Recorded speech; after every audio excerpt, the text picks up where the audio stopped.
इंसान मर जाता है तो यदि वो व्यक्ति दान करता है, जैसे उसने जीवन में जो कुछ दान किया है, सेवा किया है, सत्कर्म किया है, तो उसे वो 1 साल के भीतर जब से जीव की यात्रा शुरू होती है और धर्मराज के पास जाता है, उस 1 साल के भीतर उसने जितने भी अच्छे काम किए हों उसे बीच बीच में पड़ाव पड़ाव पर उस कर्म का फल मिलता है और उसकी जो तपन है वो कम हो जाती है, आसान हो जाता है उसका रास्ता। जैसे गरुड़ पुराण में इसका विवेचन है कि उसे अग्निपथ तय करना पड़ता है, आग पर चलना पड़ता है, फिर आग की नदी पार करनी पड़ती है, फिर उसे वैतरणी पार करनी पड़ती है अगर बहुत ज़्यादा पापी है, फिर उसे कंटकीला मार्ग तय करना पड़ता है। एक एक जीवात्मा को इतनी सारी परीक्षाओं को देने के बाद उसे धर्मराज के पास जाना पड़ता है।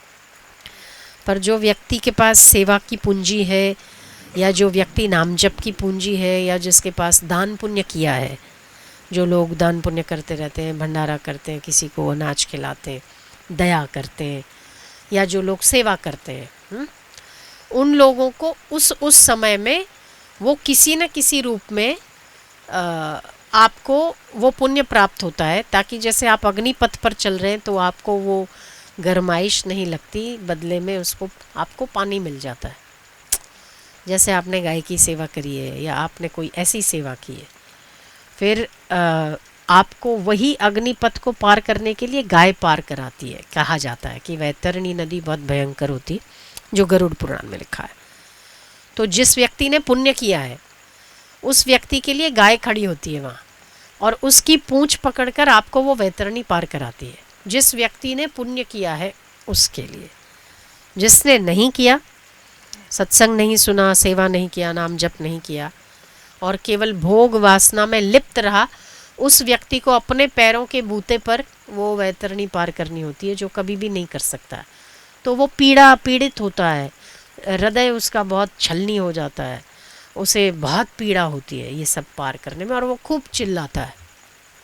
पर जो व्यक्ति सेवा करता है उसे वो गाय उसे वो पार करवाती है। तो चलती वो है, पर उसे केवल आग की थोड़ी सी जलन सी लगती है, पर उसे खुद नहीं पार करना पड़ता, वो गाय पार कराती। ऐसा गरुड़ पुराण में लिखा है। इसीलिए बार बार सत्कर्मों पर जोर देना चाहिए। बार बार हम सेवा करने के लिए क्यों कहते हैं कि आपको सेवा करनी चाहिए? क्योंकि यही सेवा के कार्य आपको आगे चल के इतने कष्टकारी यातनाओं से आपको मुक्ति दिलाते हैं, अगर तो आप सत्कर्म करते हैं।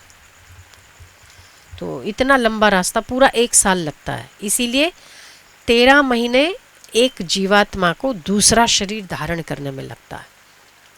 कभी भी आज व्यक्ति मरा और 3 दिन के बाद किसी दूसरे के गर्भ में नहीं आता, वो पक्का 12 महीने के बाद ही आता है, मतलब 13वां महीना 14वां महीने में। उस 12 महीने के अंतर्गत एक श्राद्ध आ जाता है, 13 महीने के अंतर्गत। और फिर उसके बच्चे पोते जो श्राद्ध कर्म करते हैं तब तक उसे जल पीने को नहीं मिलता है। अगर तो केवल भौतिक उपलब्धि प्राप्त कर केवल भोग वासना को प्रधानता दी है, ऐसा व्यक्ति पूरे 1 साल में जल नहीं पीता, पानी पीने को नहीं मिलता। पर अगर आपने अच्छे कर्म किया है, अच्छा सेवा किया है, अच्छा सत्संग सुना है, नाम जप किया है, तो फिर किसी न किसी रूप में वो आपको जल की पुष्टि, दुग्ध की पुष्टि मिलती है। बहुत ही विचित्र यातनाएं होती है, नरकों की यातनाएं। भगवान विष्णु गरुड़ पर विराजमान होते हैं, तो गरुड़ को दूरदर्शिता है, मतलब बहुत दूर का गरुड़ देख सकते हैं। तो एक बार गरुड़ ने भगवान से कहा कि प्रभु, आप मेरे पीठ पर सवारी करते हैं और मुझे आपने दिव्य चक्षु प्रदान किए हैं, मैं दूर दूर का देख सकता हूँ, पर मेरी दूर की देखने में मुझे नरक भी दिखता है, और उस नरक में तड़पते हुए जीवों को जब मैं देखता हूँ तो मैं सहन नहीं कर सकता हूँ।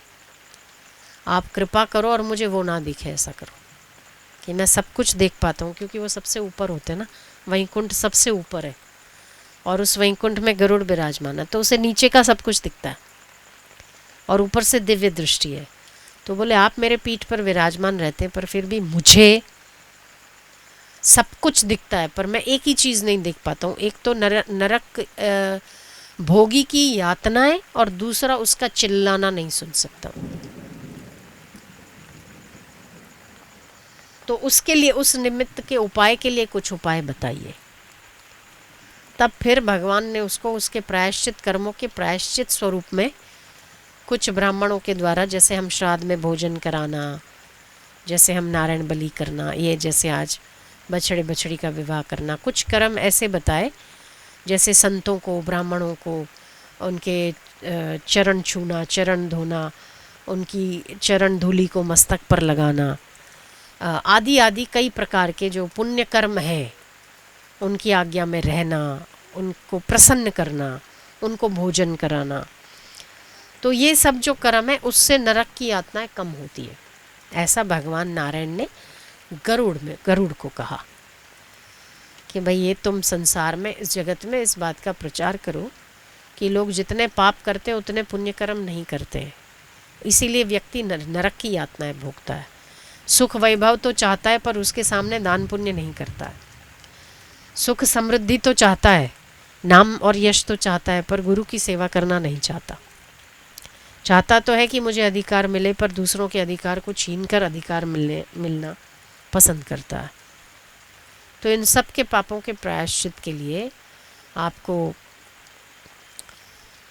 गुरु आज्ञा में रहना चाहिए, गुरु की सेवा करनी चाहिए, गौ की सेवा करनी चाहिए, ब्राह्मणों को भोजन कराना चाहिए। जो गृहस्थी हैं वो लोग ब्राह्मणों को भोजन कराएं। जो सन्यासी है, जिन्होंने अपने घर का त्याग कर दिया है, जो अपने घर से ताल्लुक नहीं रखते हैं, वो लोग किसी भी श्राद्ध कर्म के लिए बंधे हुए नहीं हैं। पर जो घर से ताल्लुक़ रखते हैं, जिनका आगे पीछे सब है, जिनका आगे पीछे कोई नहीं है, उनके लिए श्राद्ध कर्म आवश्यक नहीं है। उनका पुण्य कर्म ही उसका श्राद्ध कर्म है। तो ये सब विवरण गरुड़ पुराण में आया है।